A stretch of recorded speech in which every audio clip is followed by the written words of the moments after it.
She vanished to Hawaii with her coworker, and left me with our kids.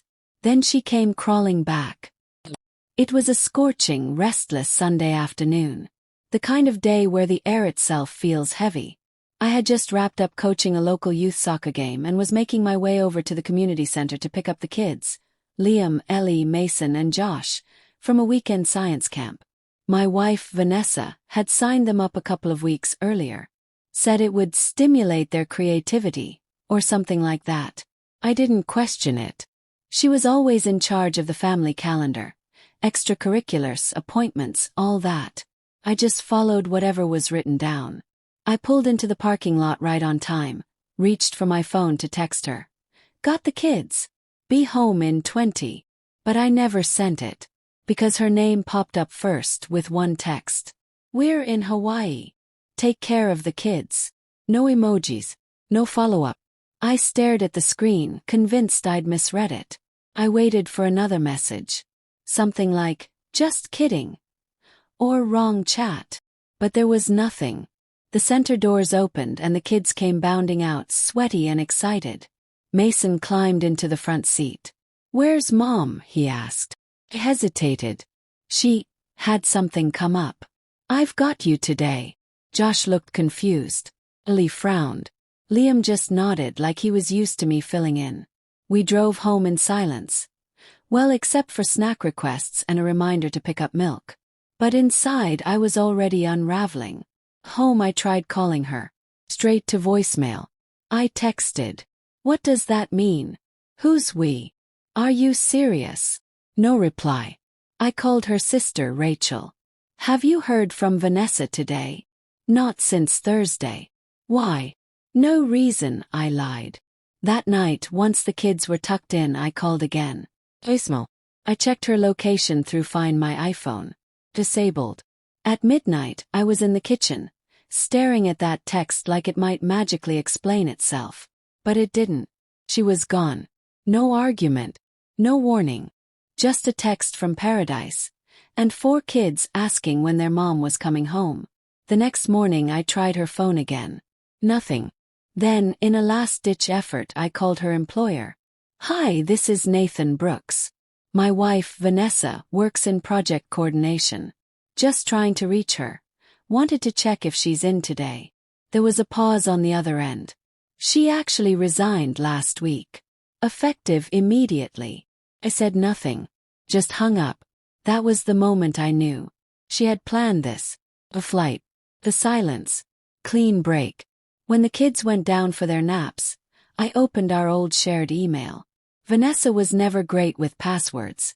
She used the same one across everything. I typed it in. There it was, hidden in the trash folder. Flight confirmation. 2 tickets. Fixed to Kahului, Maui. Departed 2 days ago. Passenger names. Vanessa Brooks and Tyler Hayes. Taylor. That name punched me straight in the gut. He was her old coworker. I remembered him from a company party 4 years back. They had worked late together once during a weekend seminar. I'd even asked her about him once. He's married, she laughed. Calm down, Nate. I guess that didn't mean anything anymore. I scrolled through the emails. Resort confirmations, dinner bookings, snorkeling reservations. Everyone under her name. Check Facebook. Her profile was still up, untouched since last month. Then I found Tyler's. Private.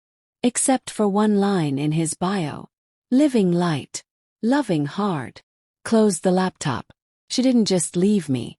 She left her children, our home, our life. For a beach and a man I once shook hands with. I didn't sleep that night. Couldn't. I imagined her on a hammock, cocktail in hand, smiling like she hadn't just detonated our lives. But I got up the next morning, packed lunches, tied shoes, and dropped the kids off at school, like any other Tuesday. Then I drove straight to a quiet cafe and opened my laptop again. Years ago, I'd set up a cloud backup on her phone. She didn't know. It automatically synced her photos, notes, even texts. What I found was worse than anything I'd prepared for. Months of flirtatious messages.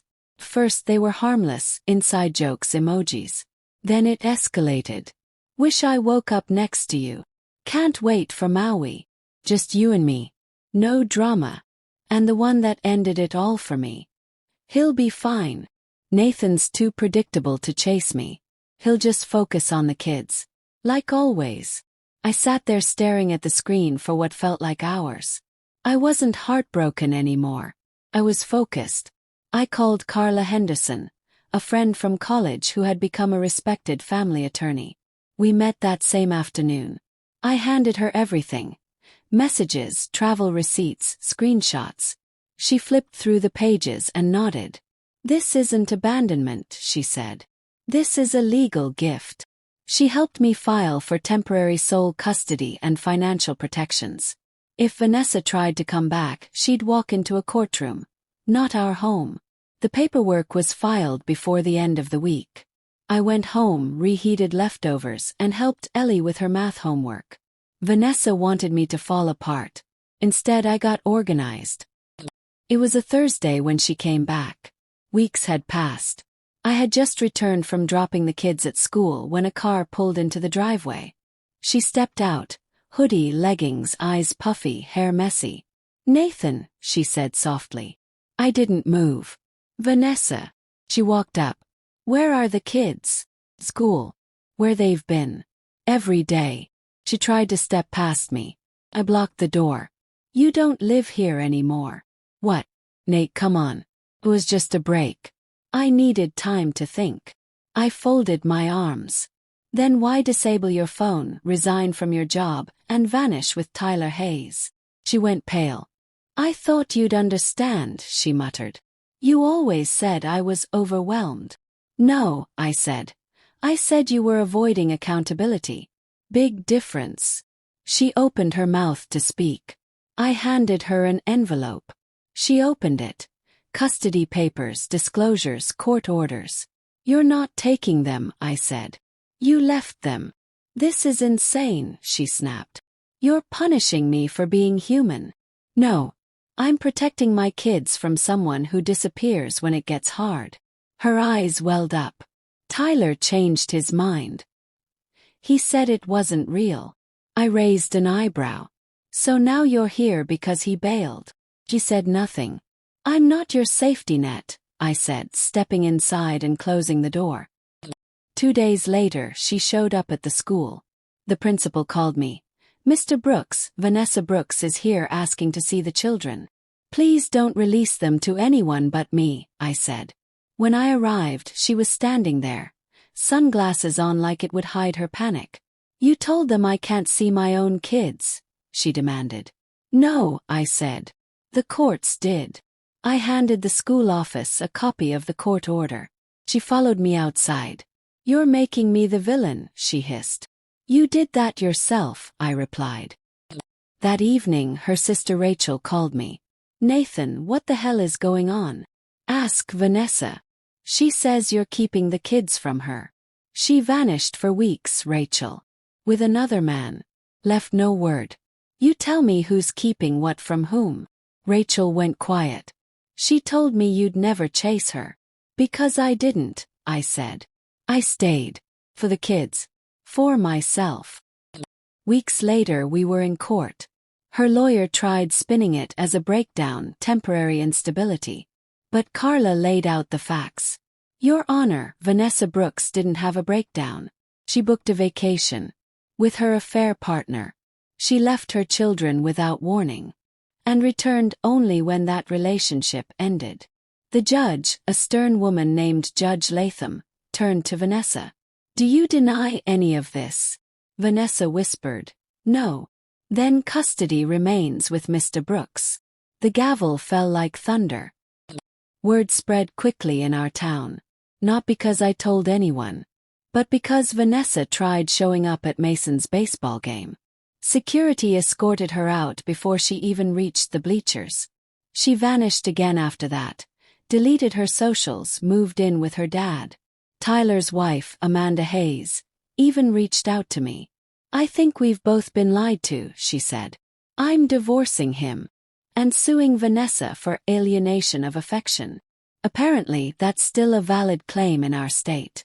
The kids stopped asking about their mom. Josh even said one night, It's calmer now. I like it.